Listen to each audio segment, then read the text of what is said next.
Dia mengaruniakan anak yang tunggal supaya manusia ditebus susahnya. Berarti sebenarnya mastermind ini siapa gitu, Ustaz? Ya. Ada tentara Romawi, Pilatus, Imam Yahudi, Yudas, Iblis, Yesus, dan Bapa nih. Iya, 7. Berarti mastermind yang mana yang sebenarnya pengen Yesus mati di atas kayu salib? Dan ide ini, pikiran ini murni Paulus ya. Ternyata kalau kita lihat itu semua diajarkan oleh Paulus. Paulus yang mengajarkan. Berarti kalau begitu kan sebenarnya ini adalah ajaran yang belakangan gitu, Ustaz. Kalau kita analisis lagi, tentara Romawi nggak tahu kalau Yesus Setelah mati. masalahnya selesai, baru dimunculkan satu kesimpulan. Betul. Yang kalau diurutkan kronologisnya nggak nyambung. Nggak nyambung. Kecuali misalnya dia bilang di awal, nanti aku pada akhirnya akan begini-begini untuk menebus kamu. Dia sendiri nggak ngomong, bahkan dia sendiri mau penawaran. Nah, surat-surat Paulus yang 13 itu tadi, Ustaz, itu sebenarnya ditulis sebelum 4 gospel. Oke. Oh, lebih dulu surat Paulus? Lebih dulu surat Paulus.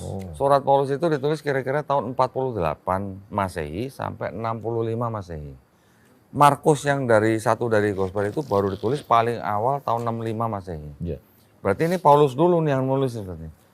Di dalam surat-surat Paulus. Jadi Matius, Markus, Lukas, Yohanes ada hubungan dengan Paulus? Nggak ada. Nggak ada juga. Jadi Paulus yang menulis lebih dulu tidak pernah bercerita tentang bagaimana Yesus disalib.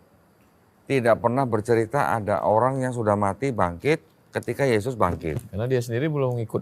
Iya, tidak pernah cerita bagaimana Yesus lahir. Tidak pernah cerita bagaimana Yesus melayani. Tidak pernah bercerita bagaimana Yesus ditangkap. Jadi Paulus tidak pernah nyebut Matius, Markus, Lukas, Yohanes. Jadi ini seolah sebenarnya adalah tulisan yang benar-benar baru, tetapi kemudian diikuti dengan 4 gospel yang menceritakan kehidupan Yesus dari lahir sampai matinya. Jadi ini sebuah